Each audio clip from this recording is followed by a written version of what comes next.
Welcome back to another episode of the Realness Meets Logic podcast. All right, get comfortable. Get your favorite drink, hot tea, cold juice, orange juice, or maybe a bottle of water. I don't know. Or maybe even your favorite meal. I don't know how you listen to podcasts. That ain't my business. But we gonna get into some very real and logical discussion. All right. So the title of this episode is called Interest and Desires. Interest and Desires. So when you think about that title, what comes to your mind?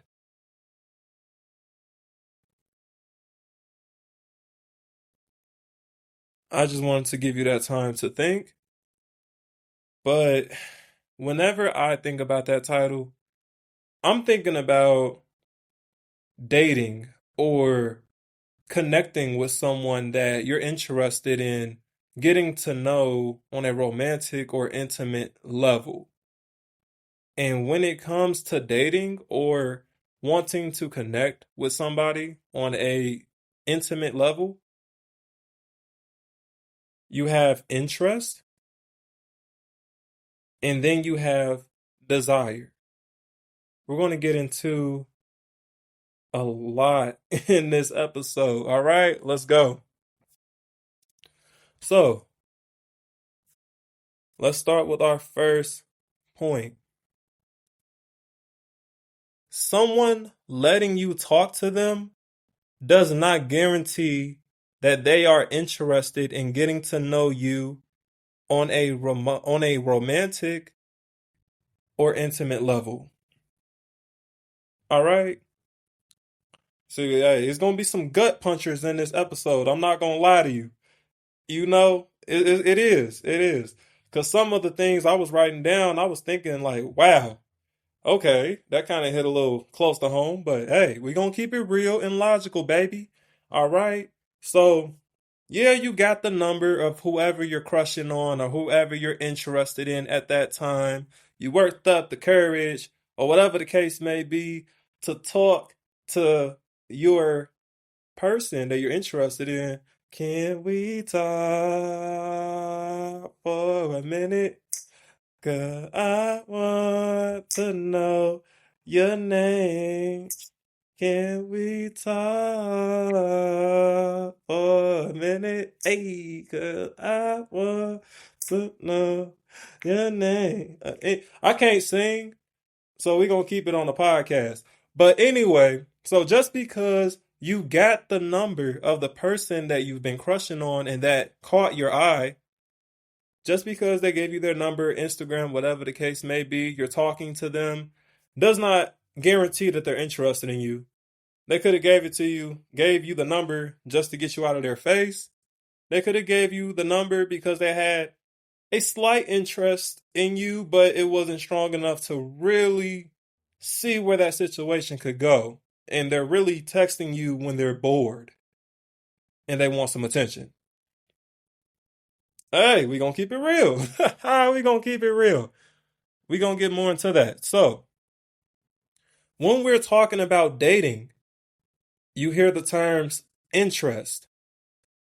You're interested in somebody and getting to know somebody, or interested in you like whatever is in front of you and you want to get to be more acquainted with whatever is in front of you, in whatever way you choose to do that. All right, so when you have interest, there are three levels of interest. You have the high level of interest, the medium level of interest, and the low level of interest. So the high level of interest, that's what you want. Well, really, medium could work too, but high level of interest, from my personal experience, when they're openly letting you know that they are 100% interested in seeing where the situation can go. They're calling, they're texting, they're not being too cool for school. They letting you know like, hey, This ain't no one-sided thing. This ain't just you in this. I want to see where this go too. That's high interest right there. Medium interest is like they're interested enough in seeing like where it can potentially go.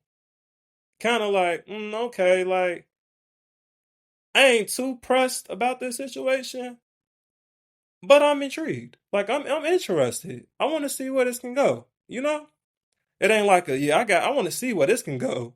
It ain't that it's not that level of excitement is when it's high interest, but with medium interest, it's more like, I want to see where this can go.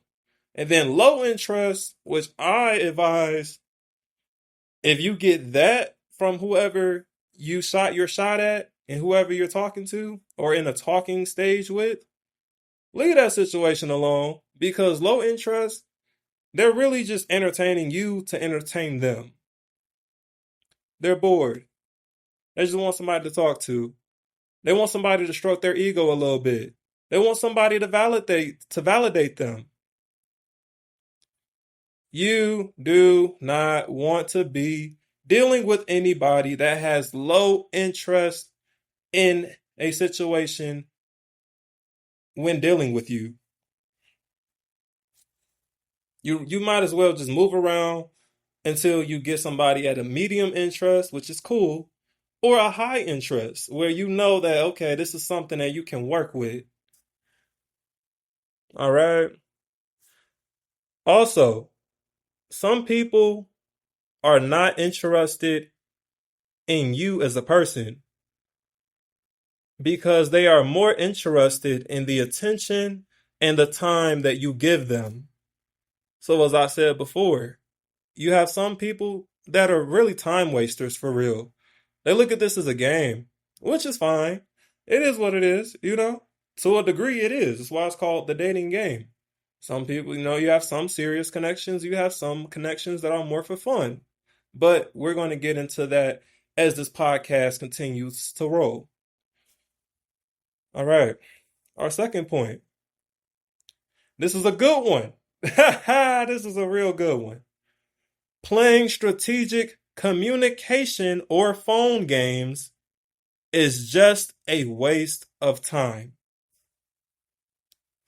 So when you be thinking to yourself, when you get that text, you be like, I'm going to wait 20 minutes before I respond to Shorty. Da-da-da-da-da. I know them 20 minutes probably be super long too while you waiting. Because you're forcing it.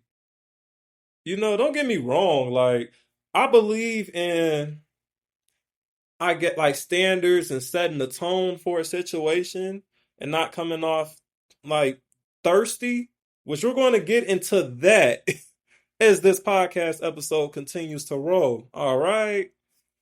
However, playing those communication games of, you want to call Shorty or you want to call whoever you interested in and you choose just blatantly to not do that because you don't want to come off as too interested, that is some BS. Like, that's terrible advice. Like, don't get me wrong. There's a fine line between being interested and excited with getting to know somebody and having the opportunity to explore a situation with someone and being thirsty. There's a fine line between that, and we're going to get into that a little bit later.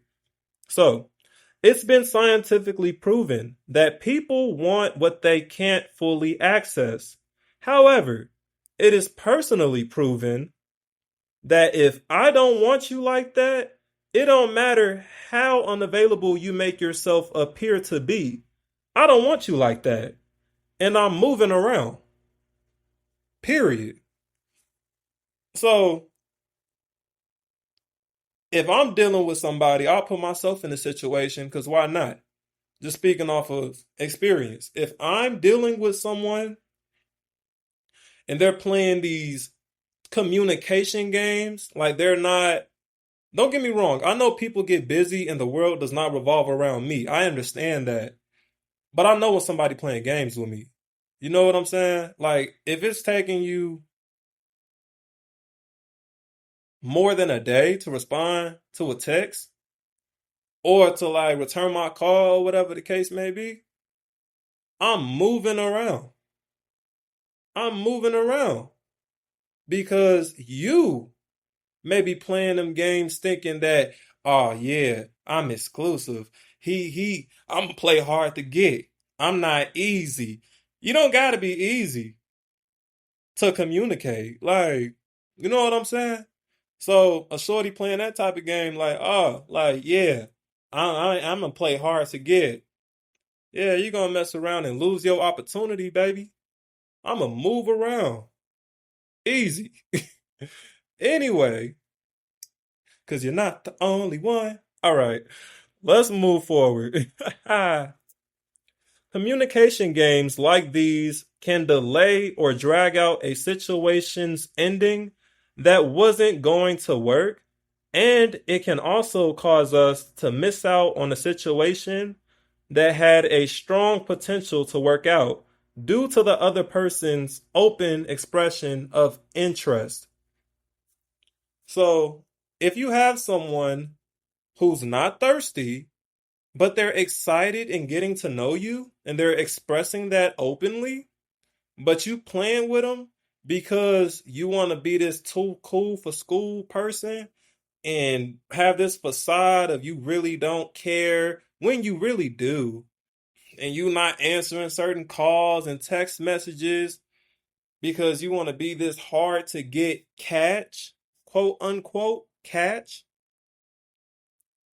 you're going to lose out on your opportunity, especially if that other person who's openly expressing their interest and wanting to get to know you and progress a connection with you, if they have a certain level of self respect and standards for themselves and for the people who interact with them, you're going to lose that opportunity because they're not going to let you play with them.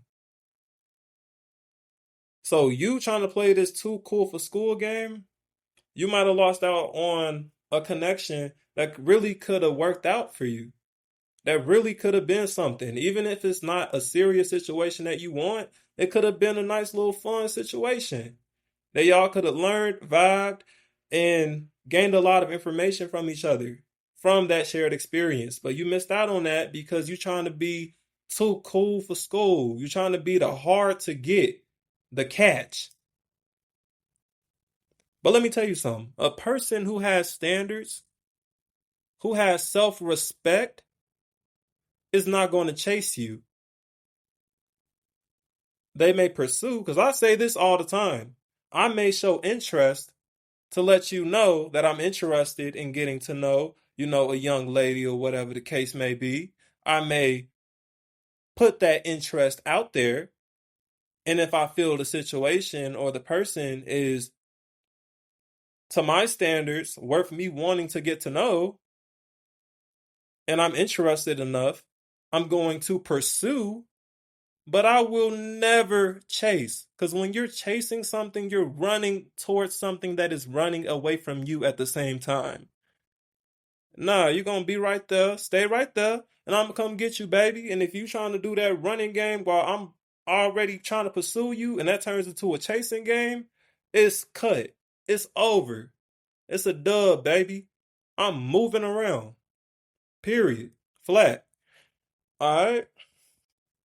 So don't mess up your situations trying to play these communication games. It never really works out as well as you think it will. At least when it comes to dealing with somebody who has some form of self respect for themselves when it comes to dealing with other people, especially on a romantic level. All right. Our next point. Expressing interest is not the same as being thirsty. Expressing interest helps Reassure the other person that they are not alone in wanting to progress or further pursue a connection with you. Being thirsty goes beyond interest and desire.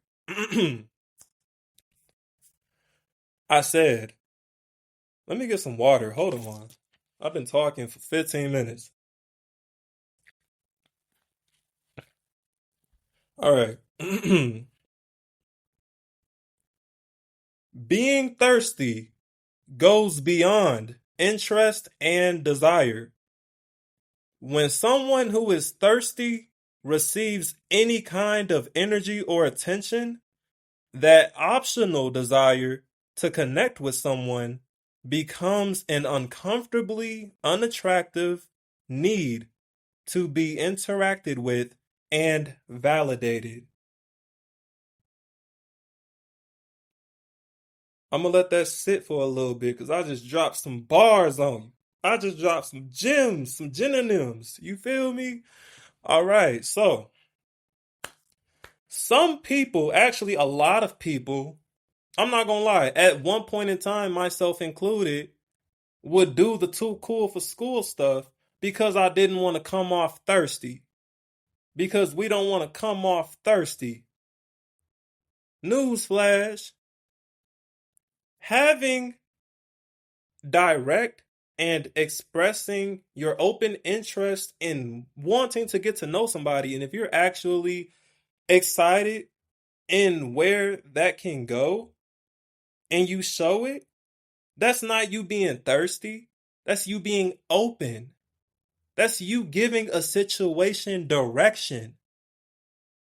And I'm not sorry, but anybody who thinks differently, and I don't have all the answers, and this is just a perspective, it's not the perspective, but if somebody feels that showing that you are excited to talk to somebody and actually engaging with them in communication, if somebody thinks that that is thirsty, they a goofy, a clown. The list can go on, but I'm not here to berate or badger anybody or bash anyone. We here to give a real and logical perspective, all right? So, get that through your mind, okay? If you take anything from this episode, take this. Expressing excitement and interest in getting to know someone is not the same thing as being thirsty. All right? Being thirsty, you're dehydrated. Your cup is not full. You're not filling up your own cup. You're looking at that one potential option, that one dating candidate, as the only option or the only candidate. Like, if you don't get with her, it's over. And that's where the desperation comes in. You don't want that, all right?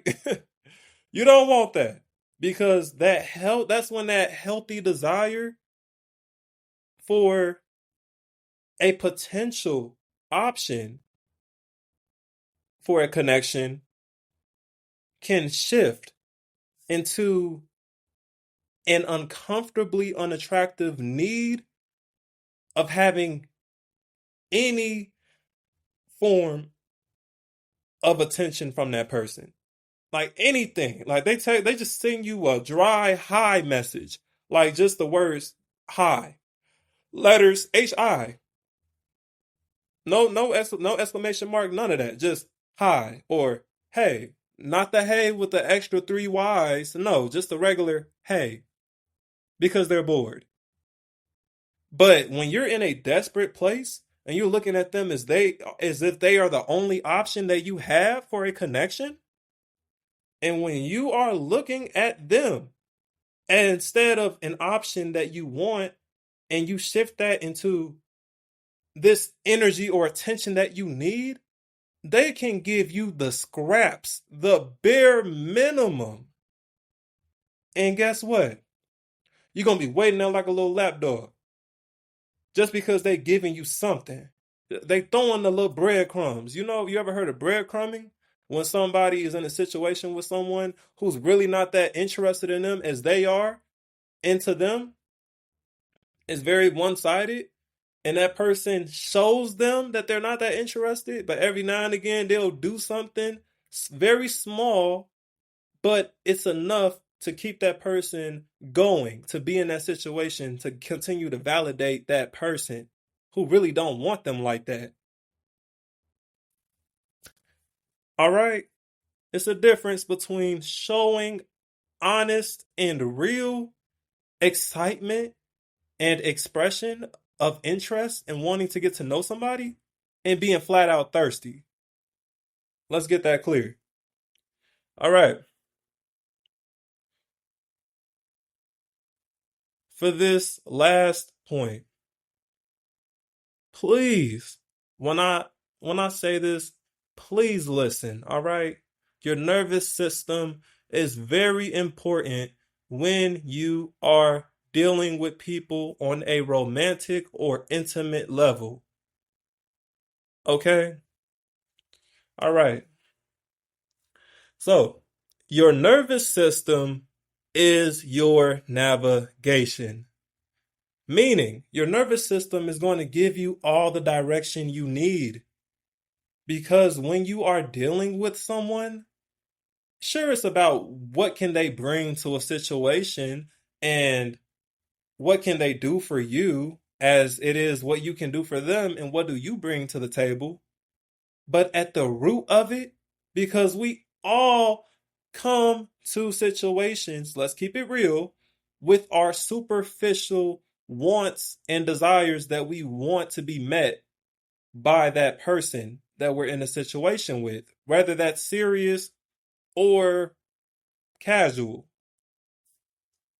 But at the root of it, the very foundation of what we want in that situation is how that person makes us feel. That's the key. How that person makes us feel. Okay?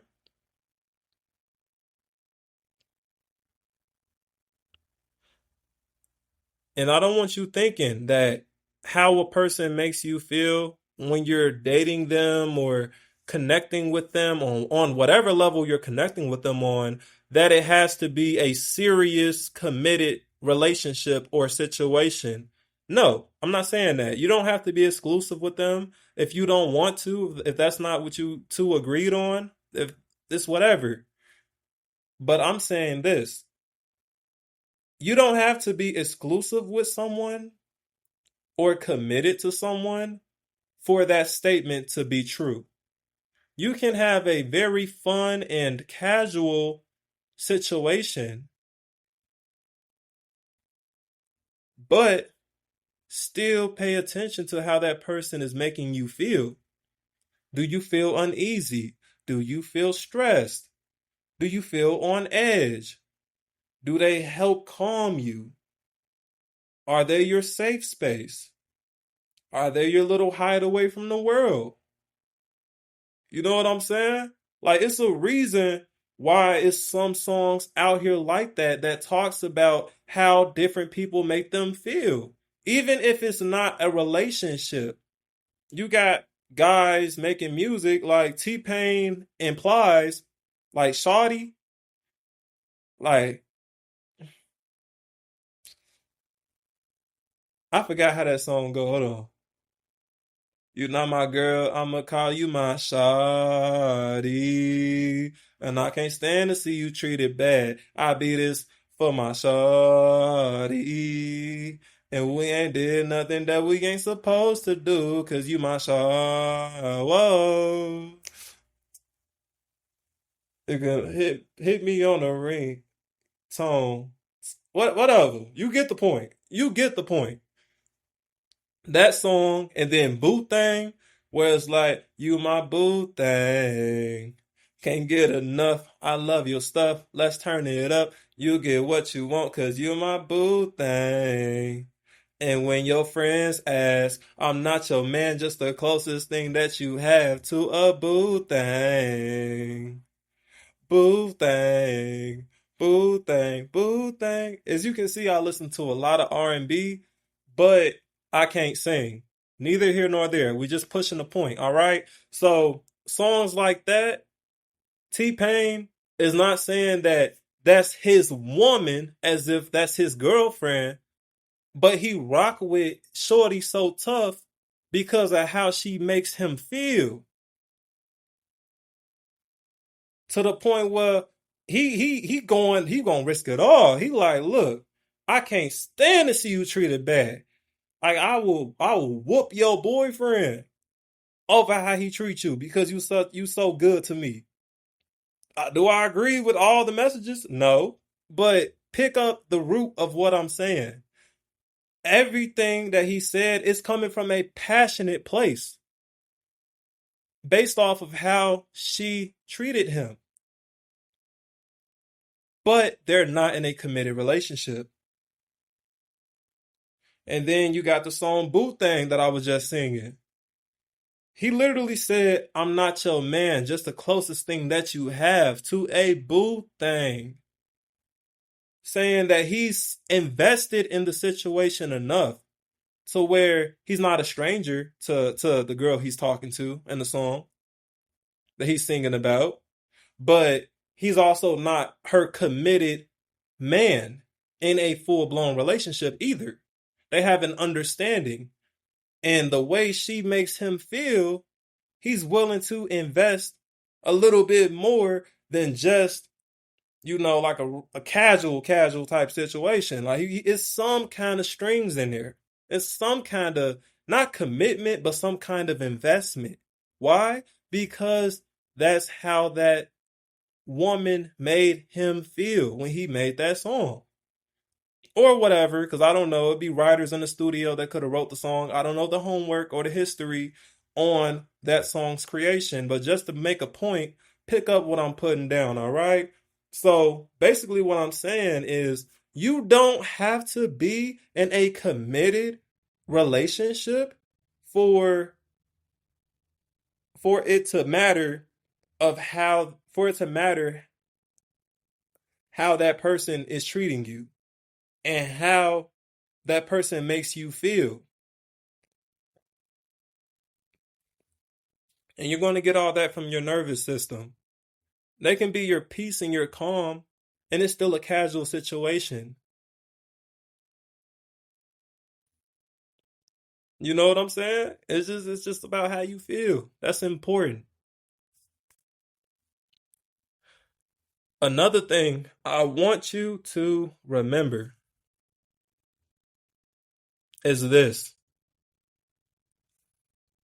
If how someone makes you feel negatively and consistently overshadows all the other things they bring to the situation, it may be time to have an honest conversation with them to either readjust to move forward in the situation or leave the situation where it is.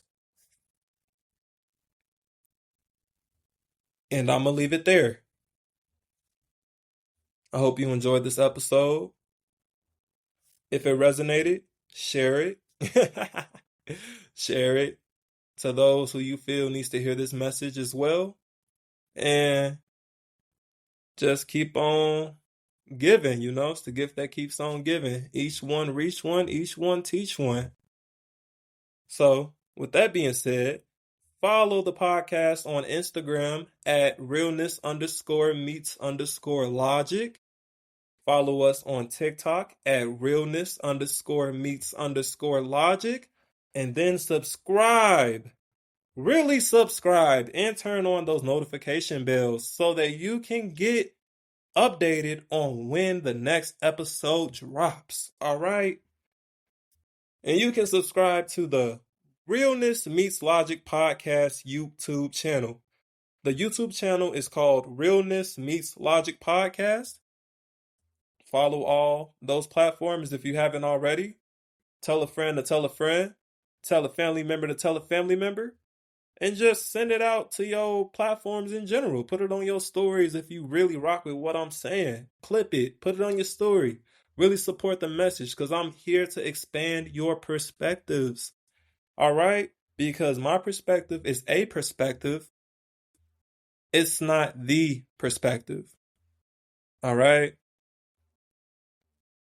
It's your host, Avrion, signing off.